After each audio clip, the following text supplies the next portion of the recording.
Welcome to T9 news. నేను మీ సునీత. ఈ రోజు మనం పెనుబల్లి గ్రామంలో ఉన్నాము, రామాలయం దేవాలయంలో ఉన్నాము. ఇక్కడ ఈ రోజు ప్రత్యేకించి తొలి ఏకాదశి సందర్భంగా ఇక్కడ గ్రామ భక్తులు కొన్ని కార్యక్రమాలు చేపట్టడం జరిగింది. వాటి గురించి వివరణ తెలుసుకుందాం. నమస్కారం మేడం. నమస్కారం అండి. మేడం, ఈ రోజు ప్రత్యేకించి ఏమేమి కార్యక్రమాలు చేశారంటారు? అంటే ప్రత్యేకంగా భక్తి శ్రద్ధలతో ఎటువంటి పూజా కార్యక్రమాలు చేశారు? ఈ రోజు తొలి ఏకాదశి సందర్భంగా మేము ఏకాదశి పారాయణ చేద్దాము, మా ఊరు రామాలయం టెంపుల్లో ఏకాదశి పారాయణ చేద్దామని అందరము అనుకొని ఈ రోజు మొదలు పెట్టామండి. ఓకే, కార్యక్రమాలు చేస్తే ఇలాంటి ఒక పుణ్యం లభిస్తుంది. ప్రత్యేకమైనటువంటిది ఏదైనా ఉందంటారా? ఈ రోజు మనం చేసిన భగవద్గీత పారాయణ చేస్తే ఏకాదశి రోజు మనము చేసిన దానికి ఎక్కువ ఫలితాన్ని పొందుతామండి. ఇది శ్రేష్టమేం కదా, ఏకాదశి అనేది శ్రేష్టం కదా. గోవిందరాజుల పద్మజ గారు నువ్వు ఉచ్చారణ బాగుందమ్మా, నువ్వు మెమరైజ్ చేయమన్నారు. అంటే అప్పటి నుంచి మొదలు పెట్టుకొని నేను మెమరైజ్ చేశాను. చేసి దత్తపీఠంలో, మైసూర్ దత్తపీఠంలో ఎగ్జామ్ ఇచ్చాను. దాంట్లో 700 శ్లోకాలు మనం ఎగ్జామ్ ఇవ్వాలి. దాంట్లో గోల్డ్ మెడల్ వచ్చింది. మేడం, ఇప్పుడు ఇంతమందిని ప్రోగ్రామ్ అంటే కంటెంట్ చేస్తూ ఎన్నో అవార్డ్స్ మీరు తీసుకుంటున్నారు కదా, మీకు ఎలా అనిపిస్తుంది ఆ ఫీలింగ్ అనేది? అంటే ఈ దీంట్లో కూడా చాలా ఉంటదండి. మా వారు చాలా కోఆపరేట్ చేస్తారండి, మా పిల్లలు కానీ మా వారు కానీ. నేను ఇంట్రెస్ట్ చూపిస్తుంటే ఆయన కోఆపరేషన్ వల్లే నేను ఇంత ముందుకు రాగలిగానండి.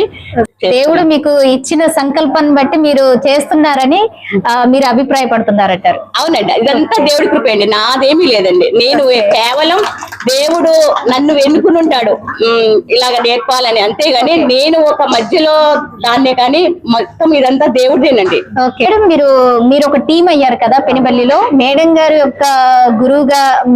గురువుగా మీకు చెప్తున్న విద్యలు మీకు ఏ విధంగా అనిపిస్తుంది? చాలా బాగున్నాయండి. ముందుగా అందరికీ నా పాదాభివందనాలు. ఫస్ట్ ఆఫ్ ఆల్ ఒకటి చెప్పాలండి, గీత నేర్చుకో రాత మార్చుకో అని చెప్తారు. అలాంటి జీవితాన్ని మార్చిన మా గురువు గారికి మాకు ఎల్లప్పుడూ థ్యాంక్ యూ వెరీ మచ్ అండి. ఓకే, ఆధ్యాత్మికమైనటువంటి గురువు గారు, మీకు ఇంత మంచి గురువు గారు లభించడం అనేది ఆ యొక్క దేవుడి యొక్క కృపే అనుకోవాలి.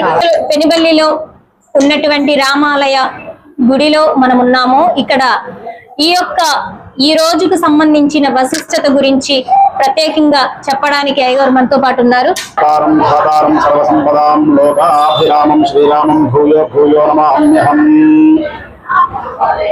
భగవద్బంధువులందరికీ కూడా ముందుగా శయన ఏకాదశి శుభాకాంక్షలు. ఈరోజు 12 మాసాలలో వచ్చేటటువంటి మాసం ఆషాఢ మాసం. ఈ ఆషాఢ మాసంలో శుక్లపక్షంలో వచ్చేటటువంటి ఏకాదశిని తొలి ఏకాదశి అంటారు. దీనికి మరొక పేరే దేవశయన ఏకాదశి అంటారు.